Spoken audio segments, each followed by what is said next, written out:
For the second time in just a few months, Elon Musk has posted a poll that I think is going to have major consequences on the world. Let's take a look.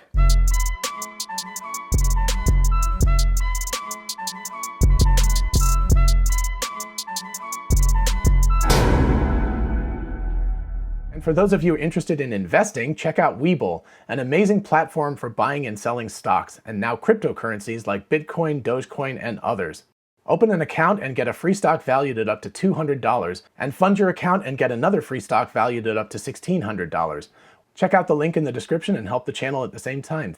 Hey y'all, it's Dr. Know-It-All. So yes, I'm going to wade into the world of Twitter and Twitter polls and all sorts of other things. Rather interesting poll that Elon Musk posted because it was on Twitter, and basically it could actually spell the demise or a significant reduction in the importance of Twitter, or potentially Elon Musk could just buy a controlling interest in Twitter. All right, so let's back things up a little bit.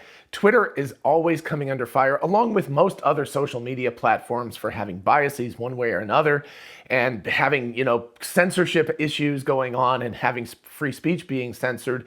There's a lot of stuff that happens with that. There are a lot of people, including Stephen Mark Ryan, who did an episode on this just a few hours ago. He is very, very hardcore free speech absolutist. Apparently Elon Musk is very much that way himself as well. I take a slightly more nuanced view, which I guess means, according to Stephen Mark Ryan, I'm a moron, so I'll be a moron according to him. But I'm a very, very strong free speech advocate, but I do believe there are instances where it can do a lot of harm. So that's the nuanced view that I take. It's a slight nuance, it's just a slight change. I thought this shirt was appropriate. You can get this in the merch store if you want. This was Elon Musk's tweet, actually, that said starts with T, ends with A, has ESL in the middle, because of course President Joe Biden in the United States was not talking about Tesla. They have broken the ice slightly, but the ice, get it? ICE. Anyway, he's broken the ice slightly by talking about Tesla a few times, but still they do not get anything like the credit they're supposed to. So that is one of the areas where a lot of people talk about bias in the media. There was, of course, he who must not be named, who was president prior to this. And I literally mean that on Twitter and potentially on YouTube as well. I probably can't talk about this guy's name or else it will cause problems in terms of search algorithms. So you know who I'm talking about. He had very orange skin. So with that as backdrop, let's read a couple of tweets from Elon Musk recently. Number one that tails into this tangentially is Slashdot reported Russia launched Ukraine invasion with hack of thousands of satellite modems. In other words, what they were doing was they were controlling free speech. They were getting rid of the potential for information that countered their narrative as they began the invasion of Ukraine. Incredibly despicable action on Russians' part, obviously. So again, don't want to blame the Russian people at all. This is a small group of people who have decided to make this play for Ukraine. And they started that out, of course, with a disinformation campaign by getting rid of the potential for information and communication that was counter to what their desires were. Elon responded to that by saying Starlink, at least so far, has resisted all hacking and jamming attempts. And that I find amazingly interesting. I'm actually, as I've said in a previous video, I'm reading Ashley Vance's book on Elon Musk right now. Again, it's 7 years old, so it seems kind of out of date, but he talks about at the beginning of X.com and PayPal, how they had to deal with people attempting very, very strongly, hackers coming in, trying to do fraud, because of course you've got a lot of money tied up in something like that. It was the early days of the internet. They were like, hey, we can hack this and make a whole bunch of money. And so Elon Musk and others had to write a lot of defensive code to make sure that these accounts would not be hacked and people wouldn't lose their life savings. So interestingly enough, I'm not saying it's the exact same code or something, but for, 22, 23, 24, whatever, almost a quarter of a century, basically, he's been working, or his companies have been having to deal with massive hacker potential. Tesla and SpaceX don't talk about how much they're being hacked, but I watched An Angry Astronaut, and by the way, if you don't watch him, you should really watch his videos. They're amazing. He went to tour Sierra Space, I think it's Sierra Space or Sierra Nevada. Anyway, he went to tour their Dream Chaser, their factory and everything. They talk about how the Chinese government in particular is trying to hack their databases 1 million times per day. I can't imagine that SpaceX is, having any fewer than that attempts on them as well, because of course they're very much in the public eye. They also have defense contracts. They also have very advanced rocketry and designs and things like that. So I imagine SpaceX is getting that kind of attack attacking all the time. I imagine Tesla's getting that kind of attacking all the time because, of course, China really is interested in the EV market as well. And, you've got places like Russia, which is very much interested in not having free speech. You've got China, which is very much not interested in having free speech and really successful at it. According to what I know, at least, people there just don't even know what they don't know. And they're also sponsoring state-supported hacks to try to get at engineering details that they really want so that they can leapfrog and catch up on technology that they're behind in. So again, no question that these are despicable acts. I completely disagree with them. I think it's amazing that Starlink is actually able to resist all of this kind of stuff, considering that I'm sure the Russians are throwing about everything they can at it to try to hack these satellites,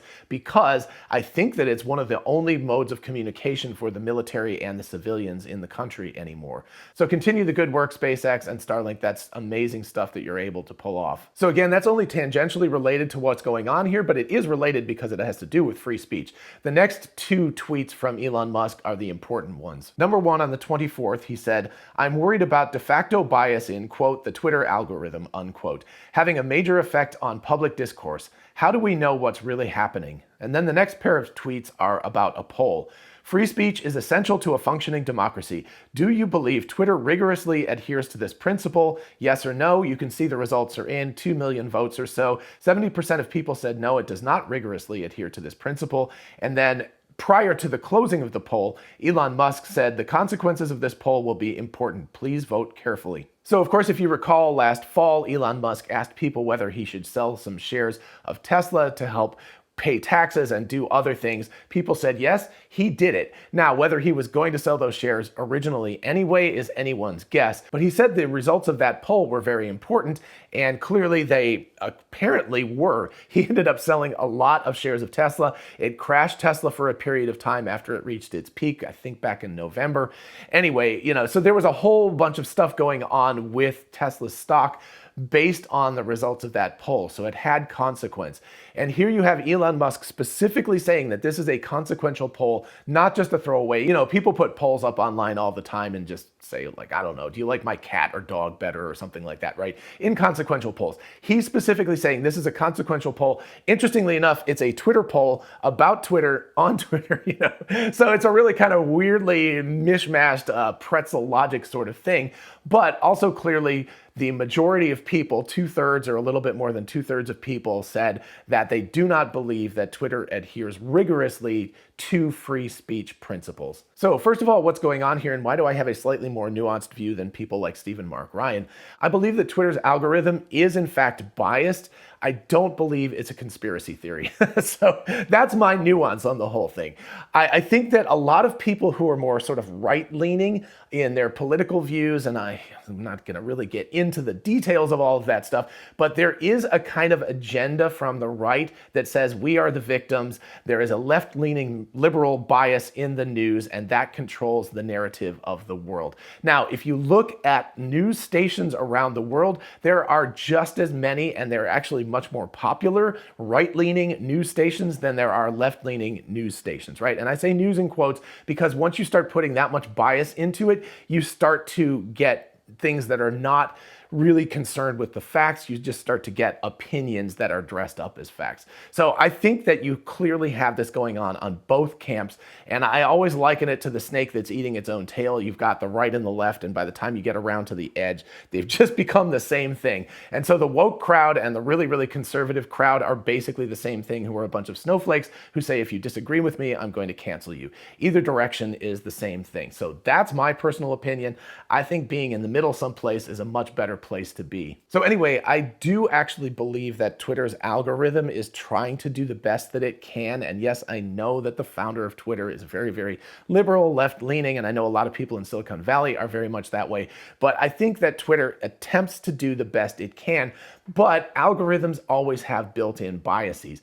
There's a lot of indication, like especially with AI, I've studied that in particular because, going through school and getting a degree and all of this stuff, you look at how biased data sets create biased outputs. And so you've got an algorithm and they're doing the best that they can to try to make it work, but it's always going to have the biases of the people who are creating that algorithm is going to have an effect on the output of that algorithm. And so what I'm saying is that this is not intentional intentional on the part of the people creating it, but what they're doing is they're feeding their biases into this. And that algorithm then, and we probably shouldn't really say algorithm because it's honestly probably something more like machine learning. Machine learning, neural networks, things like that are not really algorithmic. They're much more self-learning sort of things that are constantly evolving and changing. An algorithm tends to be, at least traditionally, just a block of code that you write that performs some sort of mathematical activity, and that algorithm is static forever. I don't believe that that's what's going on here. It's convenient to say algorithm, but I would say their model. I think that that's probably a more accurate way of putting it. That Twitter's model that's trying to define what is acceptable free speech within the Twitter universe is a constantly evolving learning thing, and it can make mistakes. And of course there are human beings who have to go back and look at it if it makes a mistake, but there's no way a human being can look at the amount of tweets that are going on all the time, right? It's machines that are doing that. So you clearly can't really have people with their hands in this constantly on a human level. It's just too much noise going on in the Twitterverse for that to happen. But what can happen is that the neural network model, and I'm guessing that that's what it is because they're very closed about that. I'm guessing that that neural network model is learning and training, but it's being biased by what the human in the loop is telling it is bad, right? So it's saying this bad, this bad, this bad, this good, this good. And it's learning that stuff, and there's an implicit bias that's causing it to shift one way or another. And of course, this is what Elon Musk is calling out. He's saying it's not rigorously adhering to free speech because it's censoring things. And by the way, just to point out, I think everybody is kind of using the United States' definition of free speech because number one, it's one of the oldest ones, and number two, it's very, very popular, and it's also quite liberal in its scope. But basically that says you do have the right to free speech, but you do not have the right to actively try to harm other people with free speech. The classic line of yelling fire in a crowded movie theater, right? You can't do something like that. That's not protected by free speech because that's an active incitement to violence and mayhem. So you're not allowed to do that. Free speech is protected, but it is not absolutely protected.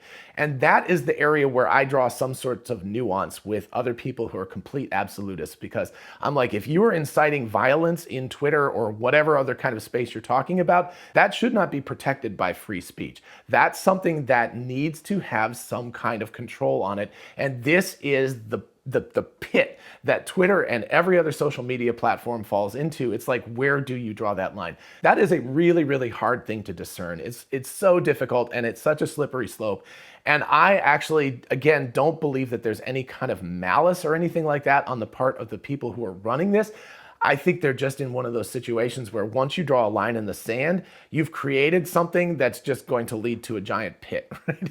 So you draw the line and then everything inside of that falls in, and then that line starts to extend. And before you know it, you're censoring things that you really didn't intend to censor, and there's a lot of problems with that, and you've got serious issues. All right, so that's the state of the world today. What is Elon Musk suggesting? Well, again, like I said, he either is suggesting that he might try to purchase some sort of controlling interest in Twitter and open source their code. And in terms of minimal changes, that would be the thing to do. If Twitter just open sourced their model, again, I believe it's probably a neural network, artificial intelligence model, not lines of code. So it wouldn't be that transparent anyway. People are like, hey, if you just publish the code, it'll be transparent. That's not necessarily true, because if you publish a neural network model, you've got millions or billions of parameters, little tiny knobs that are tuned to specific weights.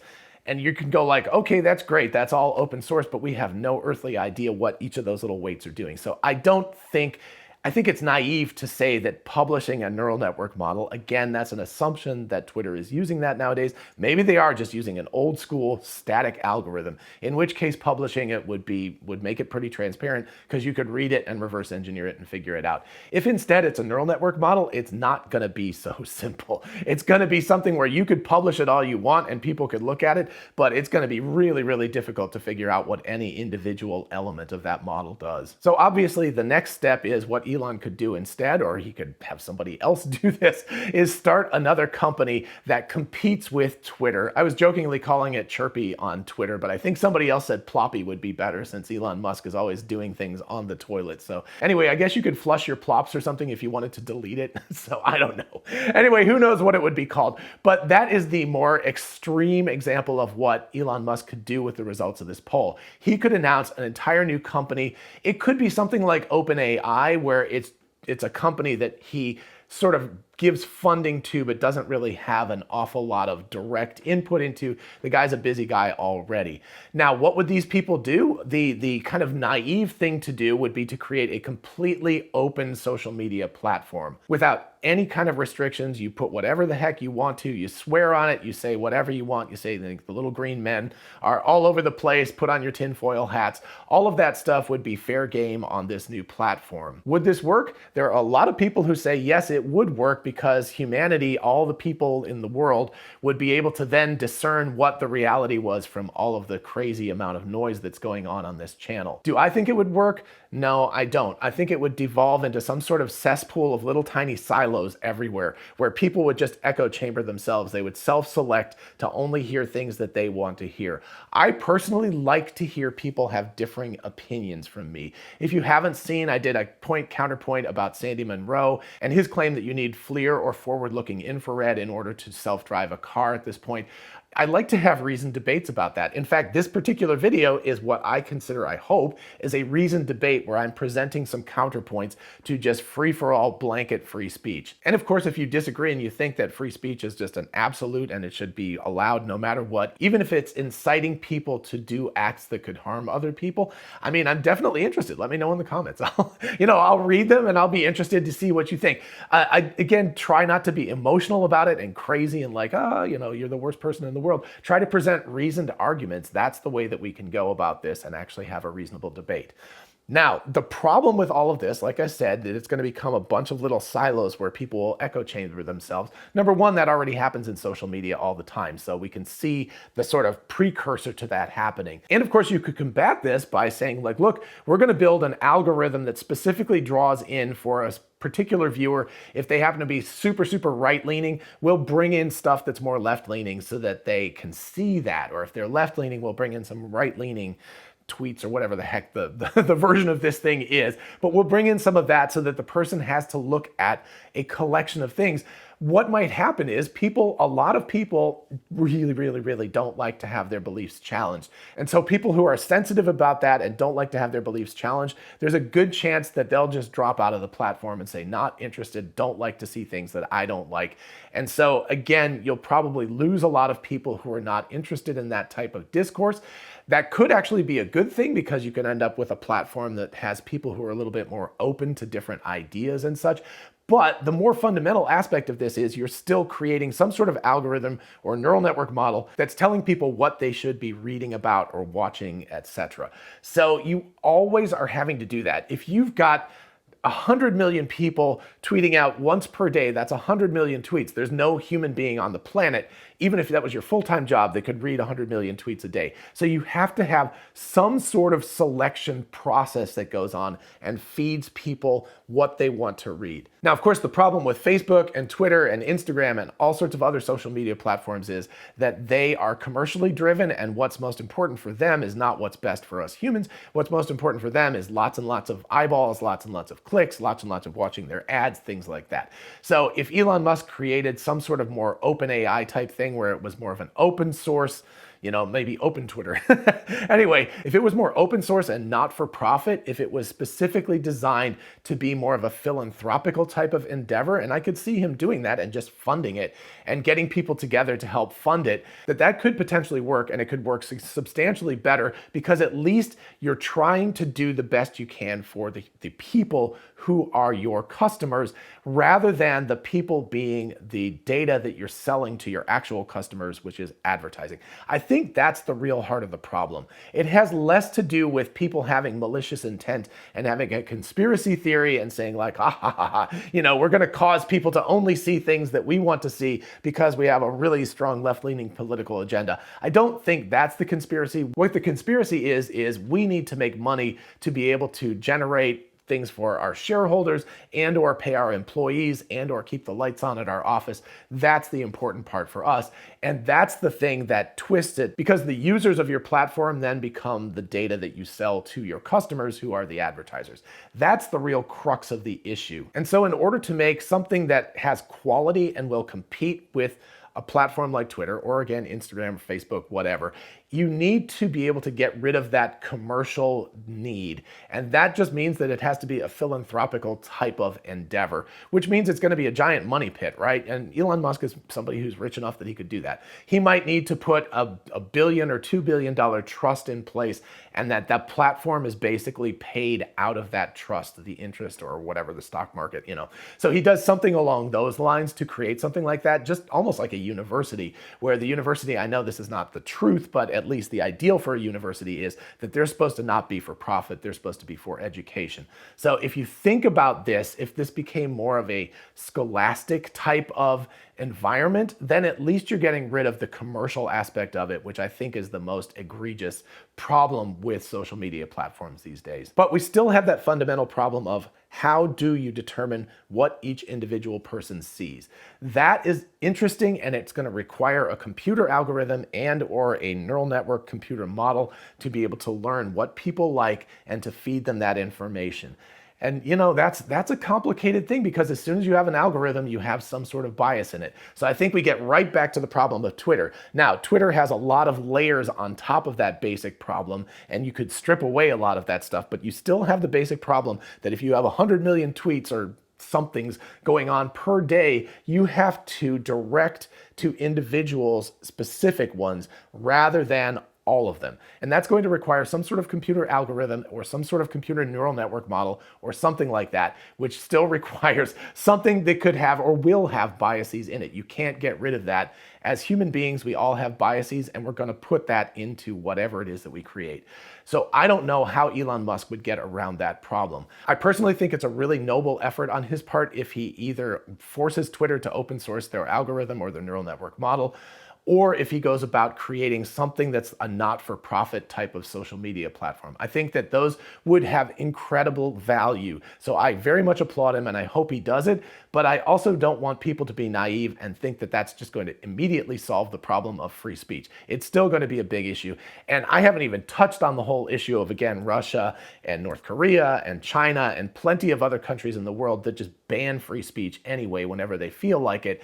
That's not going to help those countries at all anyway, because of course they've already got tight lockdowns on the internet. So at heart, we're talking about countries that already agree to free speech principles in the first place. So we're not solving the world's problems anyway, but you have to take one step at a time.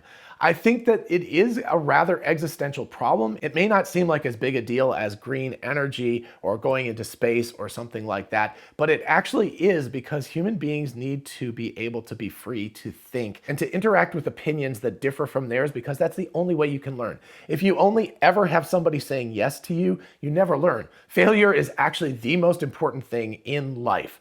Right? Whether it's losing a soccer game when you're a kid and going I vow to get better at soccer and do better than that, or if it's being in your 50s and having political opinions thrown in your face that are different than what you are traditionally comfortable with and having to confront that, or anything else. I mean, engineering problems, physics problems, artistic problems, all of those things require failure and effort to get over that failure in order to learn. So I think people need to remember that. It's much more comfortable to succeed all the time in life, but failure is where the actual learning opportunities are. So anyway, this has been a rather wide-ranging response to what you might think is a rather narrow topic on Elon Musk's part, but I believe it's a much bigger problem. It's kind of an existential problem, and so it's really worth confronting and thinking about all the different pieces of the puzzle and the nuances.